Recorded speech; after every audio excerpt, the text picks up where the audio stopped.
আমি আসমান তোমারি তরে হলো দো জাহান তোমারি তরে জমি আসমান তোমারি তরে হলো দো জাহান তোমারি তরে জমি আসমান তোমারি তরে হলো দো জাহান তোমারি তরে আরে দেহে মধ্যে জান তোমারি তরে ও নবী মহান তোমারি তরে জোরে বলা যাবে না ঘুম পাচ্ছে যার ঘুম পাবে কানের কাছে মুখটা নিয়ে জোরে সুবহানাল্লাহ বলবেন ওর ঘুম ভেঙে যাবে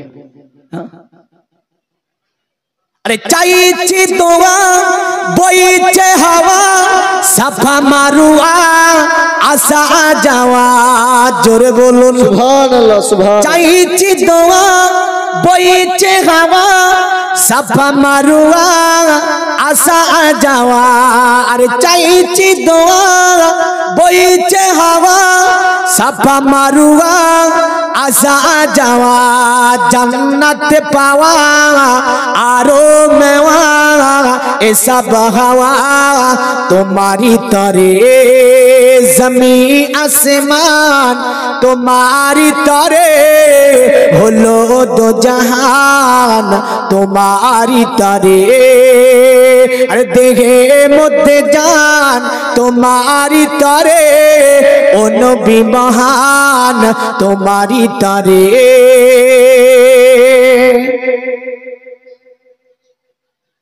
আকাশ তারা জ্বলছে সারা তোমারি সারা চাঁদ পারা পারা জোরে বলুন সুবহানাল্লাহ সুবহানাল্লাহ আকাশ তারা জ্বলছে সারা তোমারি সারা চাঁদ পারা পারা আরে আকাশ তারা জ্বলছে সারা তোমারি সারা চাঁদ পারা পারা আরে গারে হীরা কোরআনে পারা প্রতিটি সোরা তোমারি তরে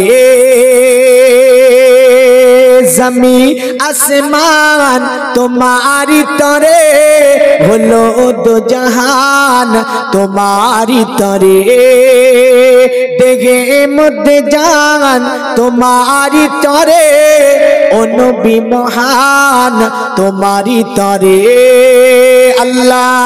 আল্লাহুম্মা সাল্লি আলা সাইয়্যিদিনা মাওলানা মুহাম্মদ ওয়া আলা আলি সাইয়্যিদিনা মাওলানা সাল্লাল্লাহু তাআলা আলাইহি ওয়াসাল্লাম আলহামদুলিল্লাহ যাবতীয় তারিফ প্রশংসা গুণগান গুণকীর্তনা আরাধনা অর্চনা উপাসনা সে মহান স্রষ্টা রব্বুল আলামিনের জন্য যিনি অক্ষয় অব্যয় নিরঞ্জন নিরাকার ওয়াহদাহু লা শারীক বড় ভালোবেসে মেহেরবানি করে আল্লাহ পাক আমাদেরকে একটি ওলির দরবারে সুন্দর পরিবেশে রাত্রির ঘুমকে হারাম করে এখনো পর্যন্ত বসার তৌফিক এনায়েত করেছেন এই গুরুত্বপূর্ণ সময়টা আল্লাহ পাক আমাদেরকে অসুস্থ করে বাড়িতে ফেলে না রেখে কোনো হসপিটালের বেডে না রেখে আজারে বাজারে এখানে ওখানে না রেখে আল্লাহ পাক রেখেছেন একটি রিয়াজুল জান্নাতের মধ্যে কোরআন ও হাদিসের আলোচনার মাহফিলের মধ্যে যে আল্লাহ পাক হায়াত দাতা রিজিক দাতা পালন কর্তা ভূপতি বিশ্বপালক অল পৃথিবীর মধ্যে ইস্তালে খাদ্যের সুমাল বন্টনকারী সে আল্লাহ পাকের অশেষ শুকরিয়া সকলে বলুন আলহামদুলিল্লাহ আলহামদুলিল্লাহ আরেকটু আসতে বলেন তো দেখি আলহামদুলিল্লাহ কারণ এই মৌলভী সাহেব যদি না বলতো হয়তো আওয়াজটা প্রথমে পেতামই না আল্লাহ শুকরিয়া করতে কোনো কৃপণতা অনীহা আছে আছে প্রেম ভালোবাসা মোহাব্বত জাজবানি আল্লাহ পাকের শুকরিয়া আদা করতে হবে আল্লাহ খুশি হবে ও রসুল খুশি হবে।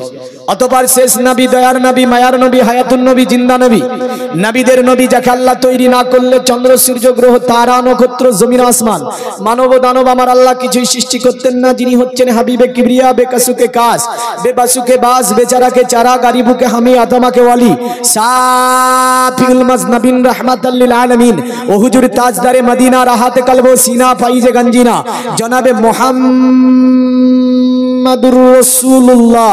সকলে পড়ি সাল্লাল্লাহু তাআলা আলাইহি ওয়াসাল্লামের উপরে লাখো কোটি দরুদ ও সালাম অর্পিত বর্ষিত হোক। সকলে বলি আল্লাহুম্মা আমিন। আল্লাহুম্মা আসমা মাসুক আমারু ইয়ে দেবদত্তং জগৎপতিং আসিনা সাদুদ আমান নমষ্টি শবর যে গুণা নিবিতান চিররান্না সোনা খোনাং হইনা প্রতি মুদ্দাতিং নিপ্রলিঙ্গ 14 দিশান কুড়ি সোনিয়নো সতিং অতোত্তসাং ভবিষ্যন্তি মনং সিবিসদানি বে বসুদে বঙ্গরাগাতি পুন্ন গমদানি স্পৃশম পৌরজন পদনং বে হাত স্কিলা সুসা দেবা ধর্মা চিত্র যুগা দেবা লকশ্চ চারা ঘুষ্ট পৃষ্ঠ শাসন কলকো রজোনি চাবুবা ননা দেবা দিলিঙ্গে সুবুসানে ভূষিতে ছুচা इंद्र जाली बुद्धाति कल्पों का पूजा का जौना नौ संति जाति धर्म वर्ण निर्विशेषे मुस्लिम जैन हिंदू ख्रिस्टान नासारा दलित आदिवासी থেকে নিয়ে সকলের তরে আমেলানি দাওয়াত দেওয়া হচ্ছে। সকলে আসতে পারে, বসতে পারে, শুনতে পারে, কোনো অসুবিধা নাই।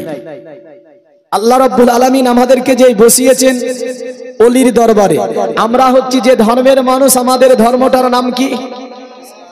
ইসলাম।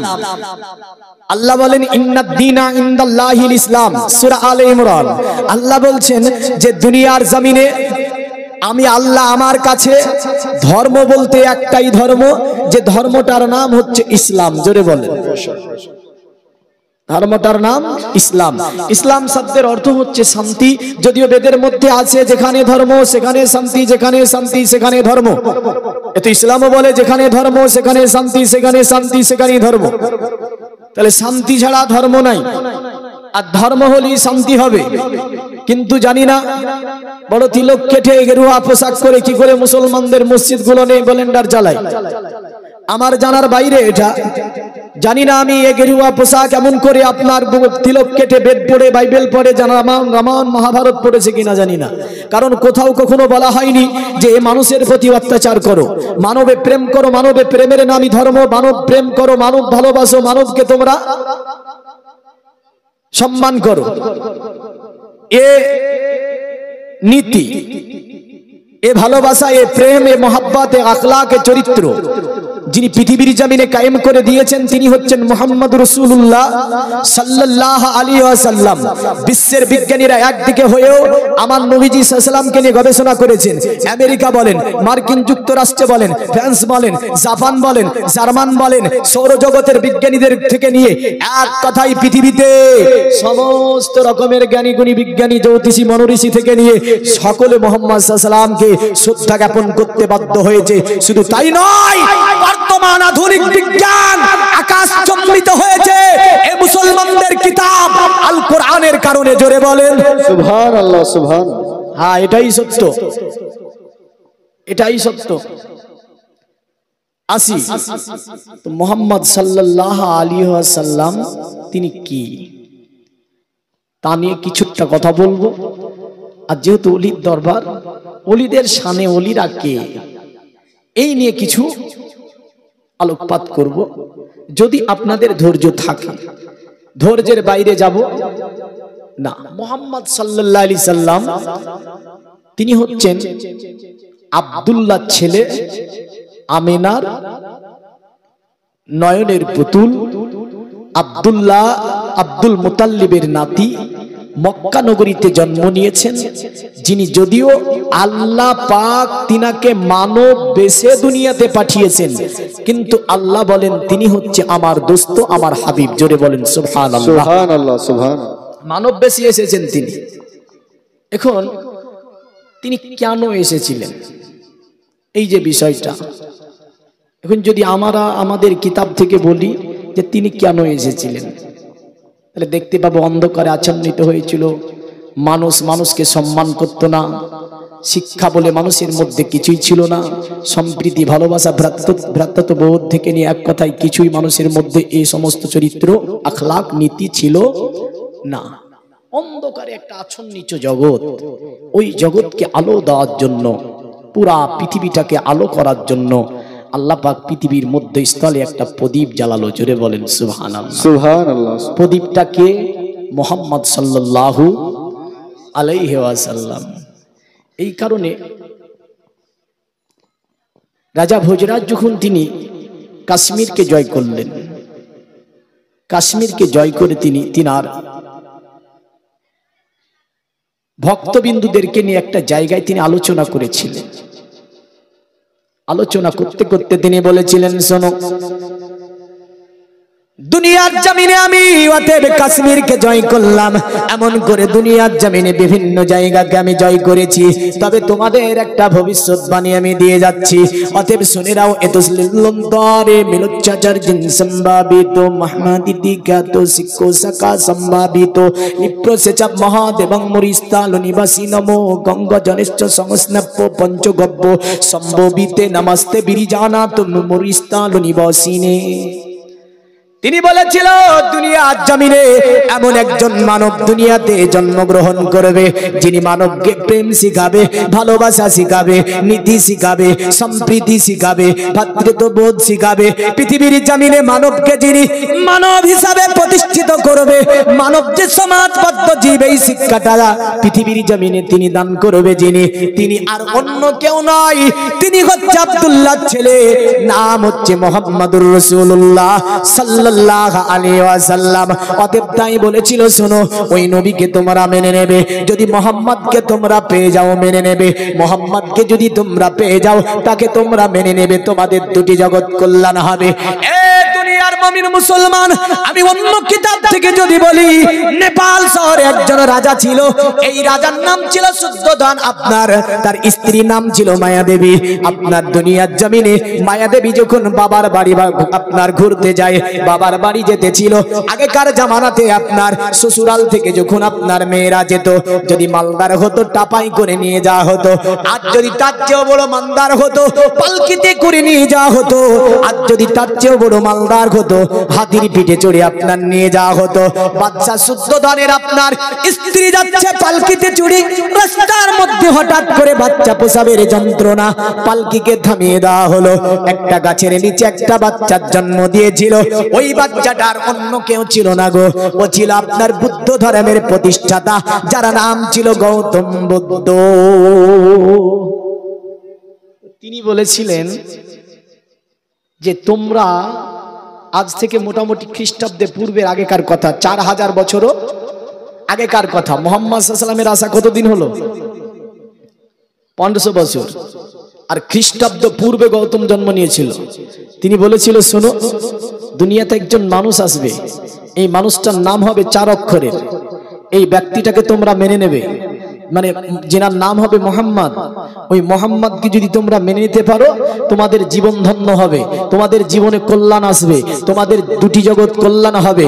অতএব তোমরা শান্তি খুঁজে পাবে যার মধ্য দিয়ে, তিনি হচ্ছে মোহাম্মদ সাল্লাল্লাহু আলাইহি ওয়াসাল্লাম। আর আজকে কি করছে জানেন তো? সোশ্যাল মিডিয়ার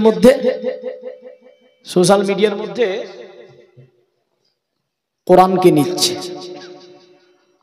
কখনো মোহাম্মদ সাল্লাল্লাহু আলাইহি ওয়াসাল্লামের ছবি আঁকছে, একটা আঁকিয়ে বলছে, দেখে যে তোদের নবীকে পোড়াচ্ছি, তারপরে বলছে কোরআনকে পোড়াচ্ছি, কোরআনের উপর পা দিয়ে যে সোশ্যাল মিডিয়াতে ফেসবুকে দেখা যাচ্ছে না। তবে মনে রাখবেন, ওই জালিমদের জন্য বার্তা, এরাই ভারতের সম্প্রীতি নষ্ট করেছে, এরাই ভারতের আপনার যে হিন্দু, জৈন, খ্রিস্টান, নাসারা, তালিদ আদিবাসী থেকে নিয়ে বিভিন্ন ধর্মের মানুষ এই ভারতে বসবাস করবে। এটা একটা গণতন্ত্র দেশ, ধর্ম নিরপেক্ষতা দেশ, এই দেশে সকল ধর্মের মানুষের সমান অধিকার আছে, কেউ কোনো ধর্মের ওপরে আঘাত আনতে পারবে না, কেউ কোনো ধর্মকে হেয় প্রতিফলিত করতে পারবে না। তো কোরআন শরীফ পুড়িয়ে বলছে মুসলমানদের কোরআনগুলো সব জ্বালিয়ে দেব, কিন্তু জানে না ও মুসলমান এক রাত্রিতে হাজারো কোরআন অন্ধকার ঘরের মধ্যে বসে লিখে দিতে পারে। জোরে বলে সুবহানাল্লাহ, সুবহানাল্লাহ। বেশ, এই জালিম শোন, তুই যদি এক রাত্রিতে 1000 কোরআন জ্বালাস, এই মুসলমান এক রাত্রিতে 2000 কোরআন লিখে দিতে পারবে। তুই যদি এক রাত্রিতে 1 লক্ষ কোরআন জ্বালাস, এ মুসলমান 2 লক্ষ কোরআন লিখে দিতে পারবে। এ কোরআন শুধু কাগজে লেখা আছে মুসলমানদের তাই নয়, এ কোরআন মুসলমানদের ব্রেনে আছে, এ কোরআন মুসলমানদের জবানে আছে, এ কোরআন মুসলমানদের চোখে আছে, এ কোরআন মুসলমানদের কলমে ও আঙ্গুলে আছে, যে কোনো সময় লিখে দিতে পারে। জোরে বলেন সুবহানাল্লাহ সুবহানাল্লাহ।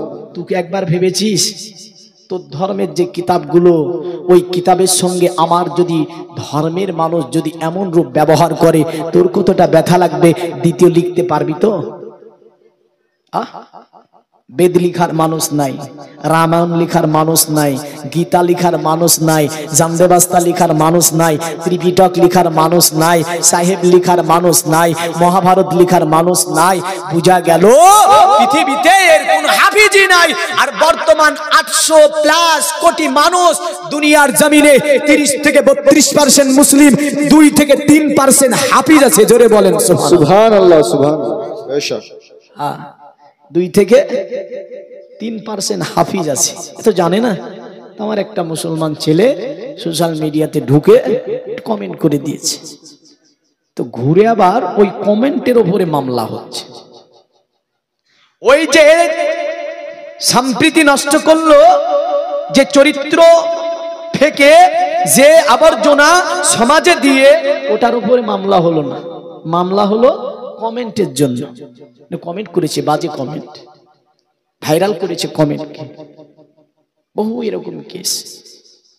দ্বিতীয় নাম্বার, তাই বলবো যে কোনো দেশের বিষয়ে কমেন্ট করতে গেলে একটু ভেবে চিন্তে করবেন। কমেন্টে কিছু করতে পারবেন না আপনি, একটা কমেন্ট করে আপনি কিছু করতে পারবেন না, কারণ যে কাজটা আপনি করবেন শতবার ভেবে করবেন। এগুলো ভয় করে নয়, যে কাজ করবে সামনে এগিয়ে যাও।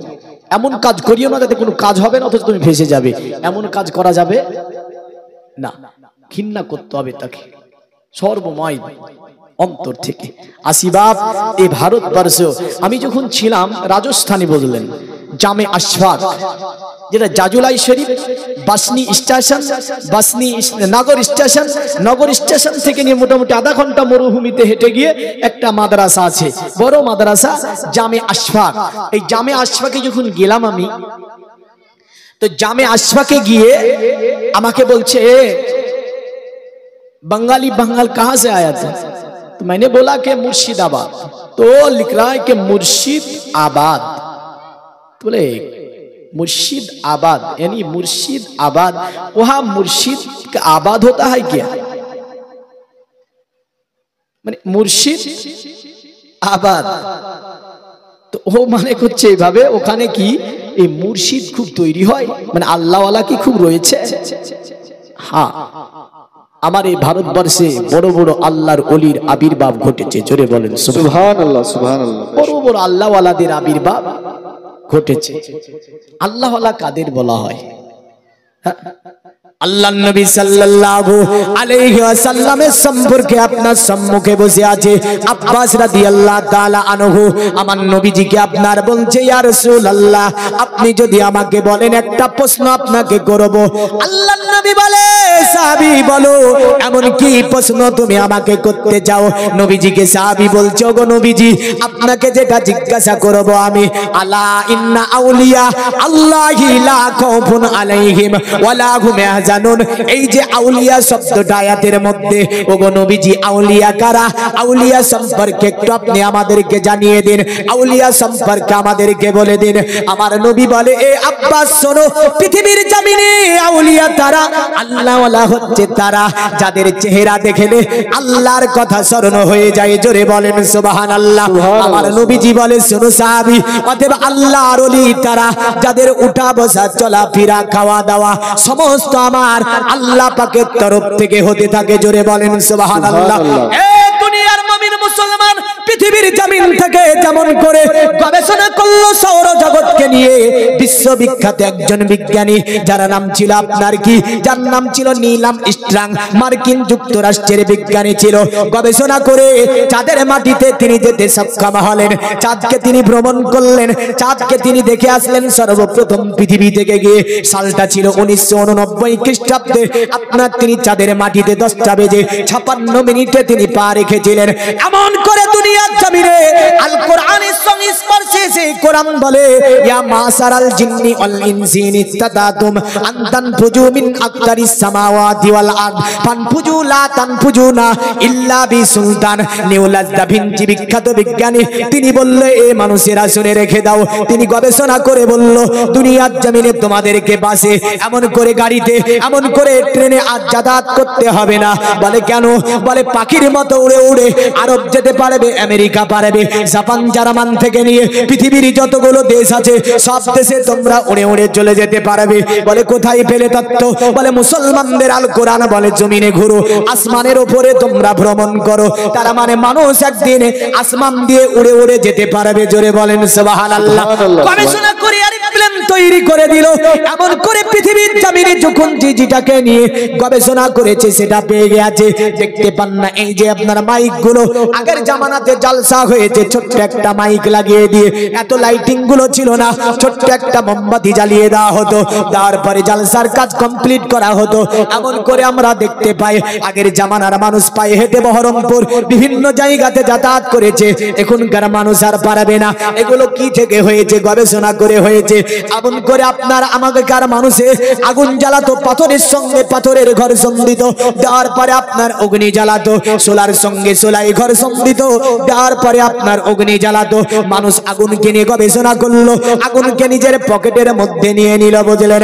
আমার আল্লাহ বলে দুনিয়ার মানব পৃথিবীর জমিনে যখন যেটাকে নিয়ে তুমি গবেষণা করলে সেটাকে পকেটের মধ্যে নিলে সেটা তোমার আয়ত্তের মধ্যে হয়ে গেল। আর আমি আল্লাহ বলছি আমাকে নিয়ে যারা গবেষণা করলো, আমাকে নিয়ে যে সারা সাধনা করে ফেললো, আমাকে নিয়ে দুনিয়ার জমিনে যারা ভাবনা চিন্তা করলো, আমি আল্লাহ তার হয়ে যাব। আর সমগ্র পৃথিবীটা ওই ব্যক্তির গোলাম হয়ে যাবে, সমগ্র পৃথিবীটা ওই ব্যক্তির কথা শুনবে। কারণ আমি আল্লাহ আমাকে নিয়ে গবেষণা করলে আমি আল্লাহও তার হয়ে যায়। সুবহানাল্লাহ, সুবহানাল্লাহ। পৃথিবীতে সবচেয়ে বড় বিজ্ঞানী কারা? যারা আল্লাহকে নিয়ে গবেষণা করেছে। জোরে বলে সুবহানাল্লাহ। কেউ আওয়াজ নিয়ে গবেষণা করলো, কেউ আপনার ভ্রমণ নিয়ে গবেষণা করলো, কেউ আসমানের উপর উড়া নিয়ে গবেষণা করলো, কেউ আগুন নিয়ে গবেষণা করলো, কেউ মোবাইল নিয়ে কথা কি করে পৌঁছে যায় গবেষণা করলো, কেউ কম্পিউটার নিয়ে গবেষণা করলো, বিভিন্ন কিছু নিয়ে গবেষণা করে এই সমস্ত মালপতিগুলি পেয়ে গিয়েছি। আর আমার আল্লাহ বলছে বান্দা দুনিয়া থেকে যখন তোমরা আমাকে নিয়ে গবেষণা করবে আমি আল্লাহ তোমার হয়ে যাব, আর সমগ্র পৃথিবীটা তোমার হয়ে যাবে। জোরে বল সুবহানাল্লাহ। কারণ আল্লাহকে নিয়ে গবেষণা করা লাগবে না? লাগবে না? গবেষণা কতটা করেন তো জানা আছে আমার। হ্যাঁ, আল্লাহকে নিয়ে কতটা গবেষণা করেন তা জানা আছে। এর আগে এখন ওয়াকফ বিল পাস হয়েছে, তা আমরা বলছি জাগো জাগো জাগো মুসলিম জাগো, তো এইরকমই হলো। বুঝলেন কিরকম? ওই নুন হারিয়ে যাওয়া একটা গল্প আছে, মানে নুন আর আসবে না। হ্যাঁ, নুন বুঝেন? লবণ বলে যাকে।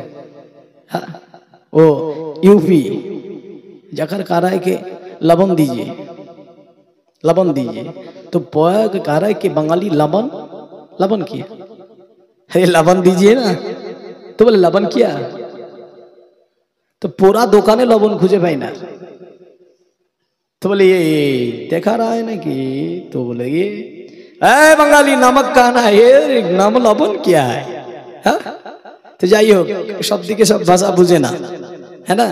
আমি ইউপিতে ছিলাম তো খুব জ্বালাতাম লোককে, বুঝলেন, ইউপির লোককে। বাজারে ঢুকলে গিয়ে পিওর বাংলা বলতাম, তাহলে এই বাঙালি ঢুকেছি, আমাকে আসতে দেখলি বলতো হে বাঙালি, এই যে জ্বালিয়ে ঢোকে না, এই শশা দেন তা বলতাম ডাইরেক্ট গিয়ে, আমার জবানি ভাষা। তো ওরা বলে কি খিরা খিরা খিরা দিজিয়ে বললে বুঝে নেবে। সাইকেল নিয়ে একদিন বলছে বাতাস ডাল দিজিয়ে, তাই বলে বাঙালি বাতাস কিয়া, আরে तो मैंने कहा बातास डाल देना, तो बातास किया, अरे देखना, तो बोले हवा बोलना बंगाली, ये बातास भी नहीं समझता है, इसके हवा कहना चाहिए, तो जाइए हो एक एक जी का एक भाषा बुझे ना, तो लवण, हाँ नो बुझे যাক আলহামদুলিল্লাহ। তো যেটা বলতেছিলাম যে এর আগে ওই চায়ের দোকানে বলছিলাম না হচ্ছিল, হঠাৎ করে আমতলায় আসে, আমি আমাকে ফোন করছে বাড়ি থেকে যে এক বস্তা লবণ নিয়ে রাখেন, বলে কেন, বলে লবণ আসা বন্ধ হয়ে যাবে, গ্রামে সব ফুরিয়ে গেছে লবণ। মানে গ্রামের দোকানে আর লবণ নাই, বুঝলেন? তা আমি আমতলা আসিতে বাড়ি থেকে আমাকে বলছে ফোন করে 1 বস্তা লবণ নিয়ে রাখি। আমি তখন পড়াতাম সারিতলা মাদ্রাসা, হরিয়ারপাড়া থানা। 7 বছর পড়িয়েছি ওখানে। এখন আর সময় দিতে পারি না মাদ্রাসায়, তবু মাদ্রাসায় যুক্ত আছি দেখেন। তো বলছে, তো আমি ভাবলাম যে তাই যদি হয় তো নিয়ে 1 বস্তা, যেহেতু বলছে ওখানে বাজারে লবণ আছে, 1 বস্তা নিয়ে এসে মাদ্রাসা বোর্ডিং এ রাখলাম, যদি পরে কাজে লাগবে। তো আস্তে আস্তে দেখছি তো আবার বিরাট লাইন, বুঝলেন? তো হুড়াহুড়ি করছে। হুড়াহুড়ি কেন? চাল আসা বন্ধ হয়ে যাবে। তো চাল 600 টাকা প্যাকেট ছিল তখন, সেই দিন 1000 টাকা করে প্যাকেট করে গরিব মানুষের ঘাড়ের ওপরে পা দিয়ে আমরা দোকান থেকে বের করেছিলাম চালকে, আর গরিবগুলোকে বলেছিলাম তোদের নিতে হবে না, তোরা ফিরে যা। মুসলিম জাগবে, কোথায় জাগবে? চরিত্র দেখবেন, কাল চায়ের দোকানে বলবেন, তো চায়ের দোকানে বলে দেবেন যে শুনলাম নাকি চাল আসা বন্ধ হয়ে যাবে। দেখবেন কি করে কাড়াকাড়ি লাগাবে। হ্যাঁ, আমরা দেখলাম, সেই সময় দেখেছিলাম মুসলিমরা গিয়ে একইভাবে কাতার দিয়ে দাঁড়িয়ে। এটা ভাবিনি আমরা যে এই ব্যক্তিটা তো গরিব মানুষ, আমি 1000 টাকা দিয়ে কিনে নিচ্ছি, ক্রয় করে নিচ্ছি, এই ব্যক্তিটা যে পারবে না, আমার টাকা আছে আমি ক্রয় করছি, মানে নিজে বাঁচলে বাপের নাম। আজই রাসূল সাল্লাল্লাহু আলাইহি সাল্লাম বলেছেন, এই কারণে যুদ্ধ, জিহাদ। নবীজি সাল্লাল্লাহু আলাইহি সাল্লামের সম্মুখে একজন সাহাবী এসে বলছে, নবীজি এত জিহাদ করে মারা যাচ্ছে, বাচ্চা কাচ্চা ও অনেক শহীদ হচ্ছে, একটু দোয়া করে দেন না আল্লাহর কাছে। আল্লাহর কাছে দোয়া করে দিলি তো হয়ে যাবে। হবে না? সেই দিন আমাকে একজন বলছিল, রমজান শরীফের মাস, বসে আছি তারাবি পড়ে বেরিয়ে, তো বলছে, মৌলভী সাহেব ওই যে গাজার উপরে এত অত্যাচার হলে একটু মানুষ দোয়া করছেন, আপনারা দোয়া করছেন তো কবুল হয় না? বড় নাকি আল্লাহ আছে, তো তারা একটু দোয়া করছে না? আমি বললাম, যদি দোয়াতেই সব হয়ে যেত তো রাসূলুল্লাহ সাল্লাল্লাহু আলাইহি ওয়াসাল্লামের জীবনে 25 থেকে 26টা যুদ্ধ সংগঠিত হতো না। উহুদের ময়দান থেকে নিয়ে আরো যে ময়দানগুলি আমরা দেখেছি, কোন জায়গায় 72টি শহীদ, কোন জায়গায় 13টি, কোন জায়গায় 22টি, কোন জায়গায় 45টি শহীদ বরণ করছে জালালাল কাদর সাহাবী তারা। তাহলে তো শহীদ লাগতো না। তো নবীজি আল্লাহকে কথাটাও বলেছিলেন, আমি আল্লাহকে বললাম, আল্লাহ সাহাবীরা যে বলে দোয়া করে দিতে, আমার আল্লাহ বলেছিল, হাবিব আপনার প্রতিটি দোয়া কবুল হয়ে যাবে, তবে আমি আল্লাহ দেখতে চাই তাদের জানমাল, তাদের সন্তান সন্ততি দিয়ে আমি আল্লাহ আমাকে ভালোবাসতে পেরেছে কিনা, আমার দিনকে তারা ভালোবাসতে পেরেছে কিনা। যদি তারা তাদের জানমাল দিয়ে আমি আল্লাহ আমার দিনকে ভালোবাসতে পারে, নিশ্চয় তাদের জন্য আমি আল্লাহ পাক জান্নাতুল ফেরদাউস খুলে রেখেছি। জোরে বলেন সুবহানাল্লাহ। সুবহানাল্লাহ। সবই যদি দোয়া দিয়ে করবে, তাহলে ও কি ভালোবাসলো, দেখবেন আল্লাহ পরীক্ষা নেবে না? হ্যাঁ, নেবে। তো যাই হোক, আমাদের কেমন জায়গা জাগতে হবে যে ঘরের কোনায় বসে জেগে কোনো কাজ হবে না। টাকা বদলের সময় অনেক আমরা প্রতিবাদ সভা করেছিলাম, প্রতিবাদ মিছিল করেছিলাম, বন্ধ করতে পেরেছেন? পারেননি। বাবরি মসজিদকে নিয়ে আমরা সুপ্রিম পর্যন্ত একাধিকবার আমরা মামলা দায়ের করেছি, তার সাথে দেখা গিয়েছে অনেকে শহীদ বরণ করেছে। পেরেছি না, কারণ ঘরে বসে সব কাজ হয় না। রাসূল আজ থেকে 1500 বছর আগে বলেছেন, যখন সেটা চূড়ান্ত পর্যায়ে পৌঁছে যাবে, প্রয়োজনে তোমাকে জায়েজি মানে শরীয়ত মোতাবেক ভাবে তোমাকে প্রয়োজনে জান দিয়ে দিতে হবে, কিন্তু তোমার বাবার পৈতৃক যে জমি জায়গাগুলি ওয়াকফ করে গিয়েছে, এ দেওয়া যাবে না। কিন্তু আমরা যাব না, সামনে বললেন ওই বিড়ালের মতো বসে বসে বলে ঘন্টি বেঁধে দেব। কি বলবো? ঘন্টি বেঁধে দেব। শেষের দিকে বলছে ঘন্টি বাঁধবে কে? আর নাই, বুঝলেন? ঘন্টি বেঁধে দেব যুক্তি হয়ে গেল আমাদের, কিন্তু ঘন্টিটা বাঁধবে কে? আর নাই। তাই বলবে, মুসলিম তুমি জাগো, এমন জাগো তুমি সিংহের জাত, পুরা বিশ্ব তোমাকে দেখে ভয় করেছে।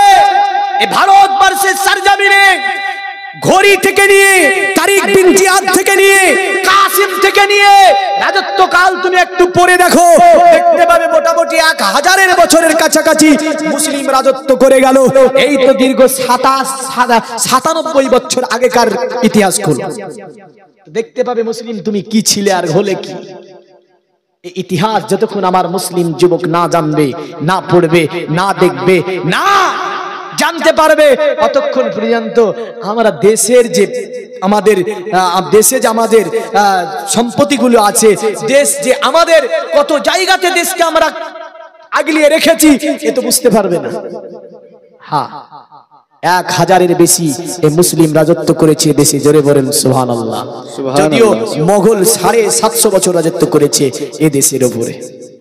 কোনদিন বলেছে এরা যদি সম্প্রীতি ঠিক না রেখে, এই যে রিসেন্ট এসে এদের বর্তমান সময়ে কখনো বলছে খাজা গরিবে নামাজের মাজার মামলা দায়ের হয়ে গেল, কখনো একটা বড় মসজিদ দেখছে, দেখে বলছে এটা আমাদের শিবলিঙ্গ পাওয়া যাবে, মামলা দায়ের হয়ে গেছে। কখনো একটা বড় মাদ্রাসা দেখছে, বলে এখানে জঙ্গি তৈরি হয়, তালা মারবে। কখনো একটা দেখা যাচ্ছে বড় দরগা দেখছে, প্রচুর ইনকাম হয়, তো বলছে এটা আমাদের আগে কি ছিল, এটা আমাদের আগে মন্দির ছিল, এখন ওরা নিয়ে নিয়েছে। এ কি দেশ চালাচ্ছে? রাগ নেবেন না, কারণ সম্প্রীতি রাখুন, সম্প্রীতি ঠিক রাখুন। মুসলিম এতদিন রাজত্ব করলো, কোনদিন কাত্তরে এ কথা বলেনি যে এই দেশে হিন্দু, জৈন, খ্রিস্টান, নাসারা, দালিত, আদিবাসী থাকতে পারবে না। আজ ওপেন বলছে মুসলিমদেরকে বাংলাদেশ না পাকিস্তান, এত বড় সাহস হয় কোথা থেকে? হ্যাঁ, এই দেশটা কি বাবার কাউর? সকল জাতি, সকল ধর্ম এ দেশে সমানভাবে বসবাস করবে, জোরে বলেন সুবহানাল্লাহ।